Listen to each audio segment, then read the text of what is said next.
Hi, I'm Max Tansky, and today I'll be showing you how to set up an integral to solve a work problem. Okay, so a spherical oil tank of radius 10 feet is half full of oil that weighs 60 pounds per cubic foot. Find an integral equal to the work required to pump the oil to an outlet at the top of the tank. Okay, so we got our basic work formula here and a diagram. Not really the best circle, but it's alright. So you got your work function times the distance it has to go over a certain interval, in which all this will be decided from our diagram. We know the tank is half full, so I'll just shade it in real quick. And we know that the tank is 20 feet tall, because it has a radius of 10 feet.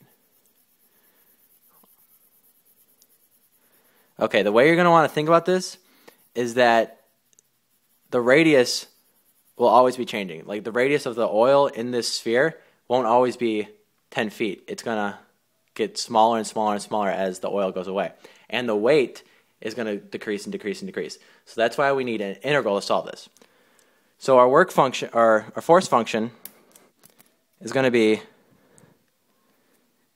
60, because 60 pounds per cubic foot.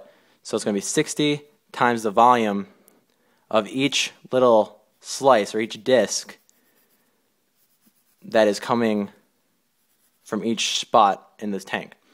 So, and the volume is going to be, 60 times pi r squared h, because that is the volume of a disc.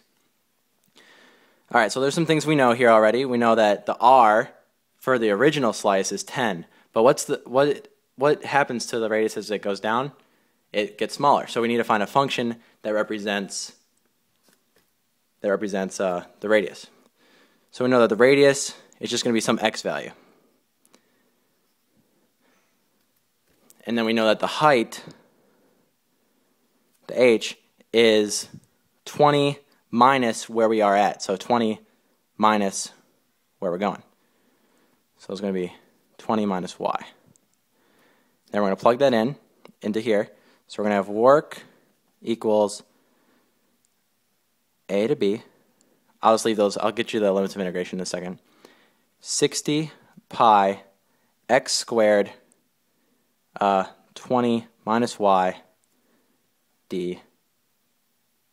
It's going to need to be in y because it's changing as it goes down. So excuse me.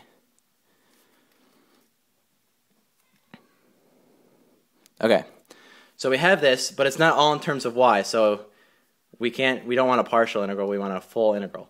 So we're going to need to change this x into y. And we can, because the equation for this circle, the circle that's right here, since it's a sphere, it's a circle going both ways, is x squared plus y squared equals r squared, or 100 in this case.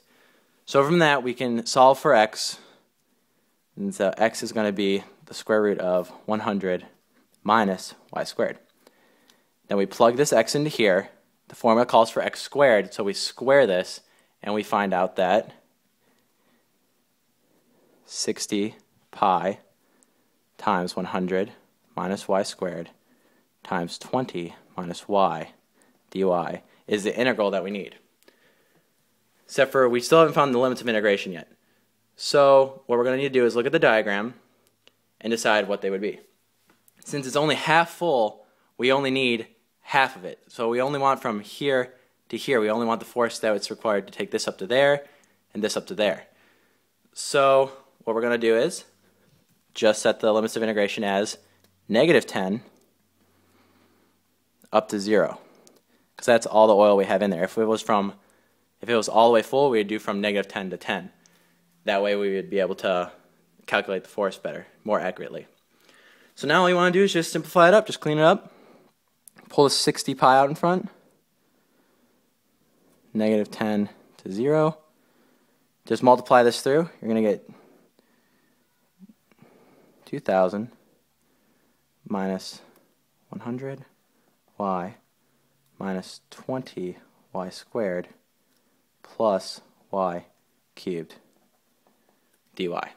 And that is the integral that we would use to find the work.